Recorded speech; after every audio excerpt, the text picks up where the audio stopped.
Welcome to the थियो study hub. मेरा नाम है शिवानी असवाल। अब आज करेंगे बेटा आपका यूनिट 22 जो कि है प्रवसन और विकास। प्रवसन मतलब क्या है? एक जगह से दूसरी जगह शिफ्ट करना। कि क्यों लोग शिफ्ट कर रहे हैं, क्या कारण है कि एक देश से दूसरे देश में जा रहे हैं। भी लिंक नीचे डिस्क्रिप्शन बॉक्स में ये पूरा मैंने करा दिया है। सभी के लिंक नीचे डिस्क्रिप्शन बॉक्स में दे रखे हैं। ये मेरी Insta Telegram channel I D. कोई भी क्वेश्चन क्वेरी हो आप सबसे पहले पढ़ेंगे अंतर्राज्य वाला। अंतर्राज्य विस्थापन का अभिप्राय राष्ट्रीय सीमाओं के पार लोगों को का जबरदस्ती आप्रवास है। क्या है? जबरदस्ती लोगों को, जबरदस्ती लोग एक जगह से दूसरी जगह जाना पड़ रहा है, अपनी मर्जी से नहीं जा रहे। देखो, कोई अपना देश खुद नहीं छोड़ता है, सिचुएशन ऐसी होती है कि उन्हें छोड़ना पड़ रहा है। ठीक है। अंतर्राष्ट्रीय कानून में जिन्हें राष्ट्रीय सीमाओं के पार विस्थापन किया जाता या अंतर्राष्ट्रीय विस्थापन किए जाते हैं उन्हें शरणार्थियों के रूप में परिभाषित किया जाता है। अभी जो लोग जा रहे हैं इनको क्या कहा जाएगा? शरणार्थी। देखो, ये बहुत बुरी हालत में होते हैं क्योंकि अपना घर बार छोड़ के इनको ऐसे जाना पड़ रहा है। जिस देश में जा रहे हैं वहाँ इनका क्या होगा इन्हें कुछ नहीं पता होता। तो ये बहुत बहुत बुरी सिचुएशन में जो फंसे हुए लोग होते हैं ना, उनका नाम है शरणार्थी। यूरोप और श्रीलंका के शरणार्थियाँ या संयुक्त राज्य अमेरिकी में वियतनामी अबोट पीपल्स अंतर्राष्ट्रीय विस्थापन का उदाहरण है। ये सब उदाहरण है। यूरोप अगर में लड़ाई हुई तो वो लोग जाके रह रहे हैं। श्रीलंका के शरणार्थी कहाँ आएंगे? भाग के, चारों तरफ तो पानी है, कौन भारत ही आएंगे उनके शरणार्थी। तो ये कि इनके सारे शरणार्थियों का जो भी है इसका उदाहरण है। राज्यांतरण विस्थापन राज्य के राज्य सीमाओं के भीतर विस्थापन होता है। दूसरा वाला क्या है? राज्यांतरिक वाला। इसमें क्या हो रहा है?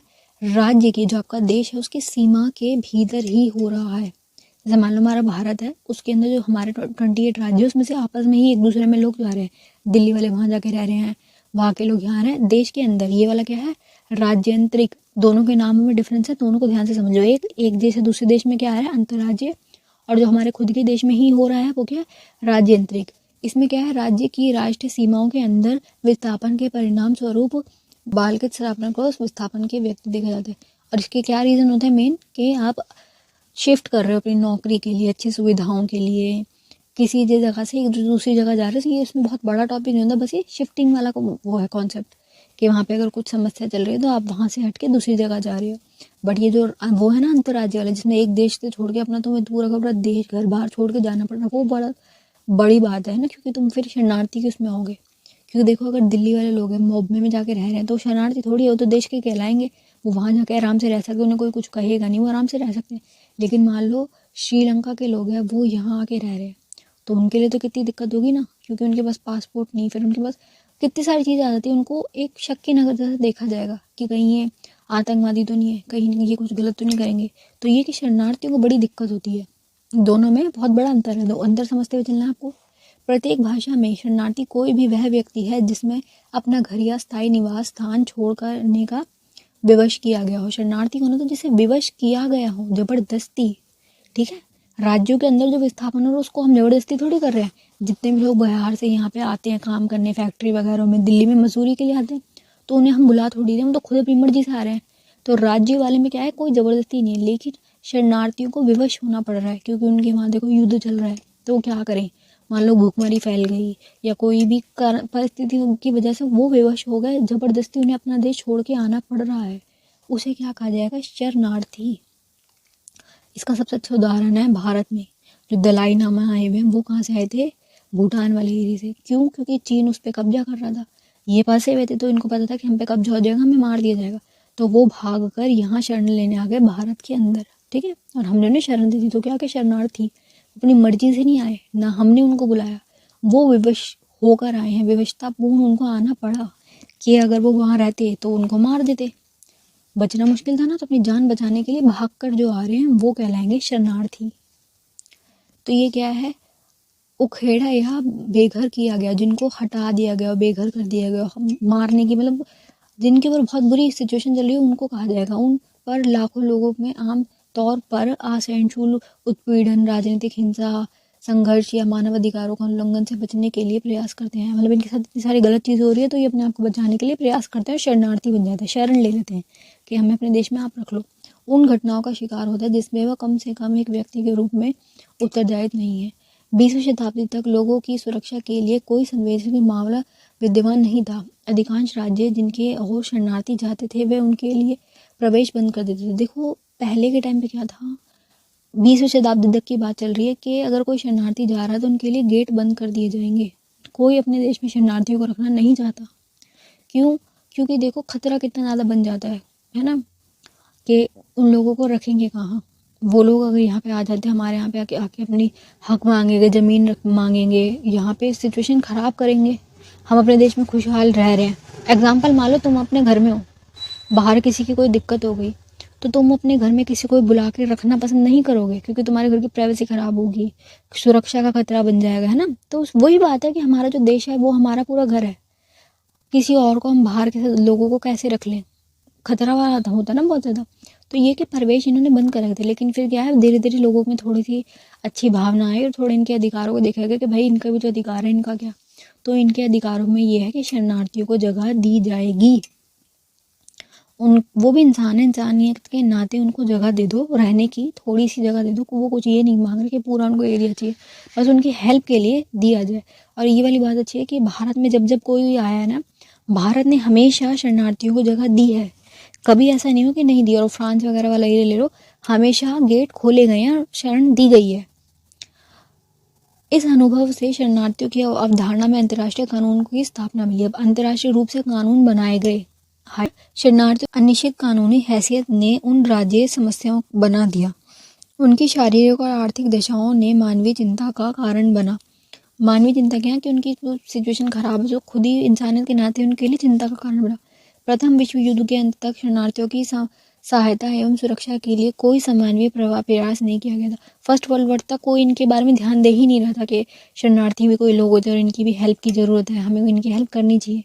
क्योंकि देखो बहुत बहुत बहुत ज़्यादा बुरी सिचुएशन में वो लोग होते हैं, घर बार छूट गया, कुछ नहीं पता कहाँ जाएंगे कहाँ रहेंगे, खाने का क्या होगा, काम वाम सब छूट गया बिल्कुल।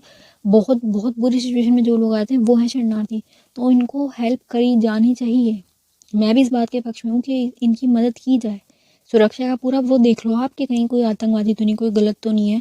पूरी चेकिंग वेकिंग कर लो, फिर तुम देखो अगर घर परिवार वाले हैं, बच्चे हैं उनके साथ छोटे, तो उनकी मदद कर दो।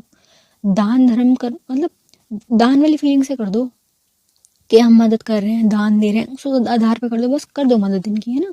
एक एरिया इनको दे दिया जाए रहने के लिए। प्रथम विश्व युद्ध की समाप्ति तक लीग ऑफ नेशन, फिर क्या हुआ, लीग ऑफ नेशन आया। सभी को पता है पहले लीग ऑफ नेशन बना था, फिर वो खराब हो गया था, पूरा फ्लॉप हुआ था, उसके बाद आया था यूएनओ। तो ये जो लीग ऑफ नेशन आया था, जिसने समन्वय विधि से शरणार्थियों की सहायता करने की शुरुआत की, इसने वाली बात बोली कि देखो शरणार्थी जो है इनकी सहायता की जाए। ये एक बहुत अच्छी चीज़ है, इंसान होने के नाते दूसरे इंसान की तुम मदद करो, उसके साथ बुरा हो रहा है उसकी हेल्प कर दो।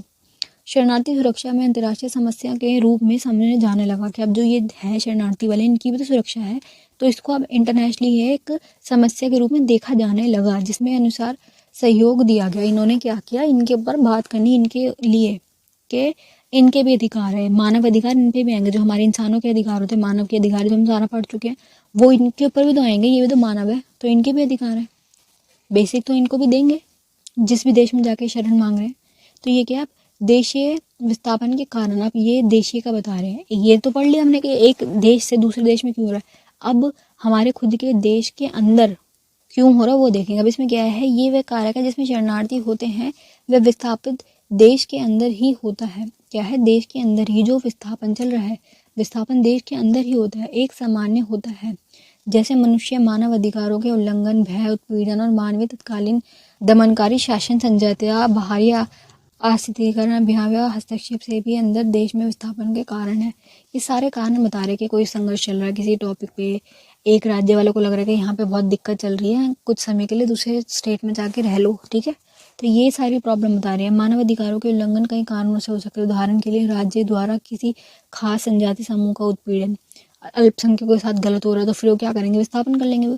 सिद्धांत समूह में सदस्य नागरिकों को हो सकता है, परंतु व्यवहार में अंतर्देशीय के रूप में समझे जाने हैं। समन्वय, उत्पीड़न, सामूहिक भाषा, जाति, संजातीय विभिन्न हो सकते हैं। बहुद्वार पे पीड़ित होना, दुर्व्यवहार होना, ये सारी चीज़ों में हो रहा है। प्लस इसमें ये सारी चीज़ें भी आएंगी कि शिक्षा के लिए जा रहे हैं, रहने के लिए जा रहे हैं, काम करने के लिए जा रहे हैं, ये सारी चीज़ें इसमें इंक्लूड होंगी जो देश के अंदर हो रहे हैं।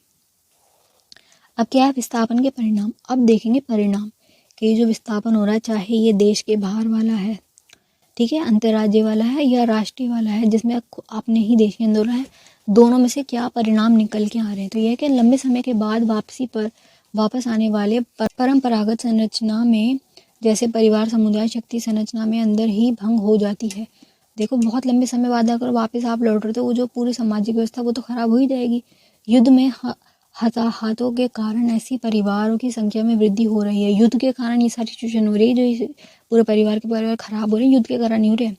जिनके मुखिया महिला और बच्चे होते हैं, जब से सबसे ज़्यादा शिकार अगर कोई हो रहा है तो महिला और बच्चे हो रहे हैं। महिला और बच्चे सबसे अधिक हानि उठाने वाले होते हैं। महिलाओं का तो देखो सबको पता है, ऐसी सिचुएशन में सबसे बुरी हालत अगर किसी होगी तो महिला वालों की होगी, क्योंकि उनका एक तो खतरा इस बात के कोई कुछ कर ना दे, कोई पकड़ ना ले, उनका अलग ही खतरा चल रहा होता है।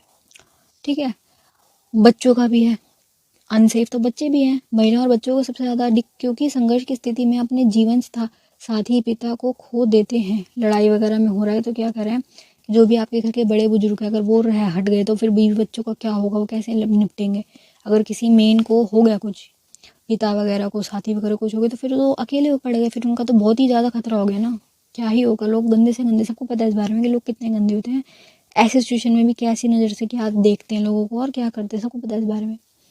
उन्हें अब घर के अपनात्व और सुरक्षित परिवेश और परिवार के संसाधनों तथा सहायता के बिना ही व्यवस्था अपने बचाव है स्वयं करना पड़ता है। जब कोई नहीं बचा, रक्षा करने वाला, सुरक्षा करने वाला, पिता या पति, भाई वगैरह नहीं रहे, तो जो औरतें, बच्चे, उनकी हालत हो गई ख़राब। उन्हें अकेले ही करना पड़ेगा, जो कि बहुत डिफ़िकल्ट होगा। ठीक है, महिलाओं के लिए सबसे मुश्किल होता है। जब ये इंडिया और पाकिस्तान वाला हो रहा था ना, कि इनको विस्थापन करना था, इंडिया वालों को जो भी हिंदू थे उस तरफ जाना था, पाकिस्तान वालों को वहाँ पे जितने भी हिंदू थे उन्हें यहाँ आना था, यहाँ पे जितने भी मुस्लिम थे उनको वहाँ जाना था।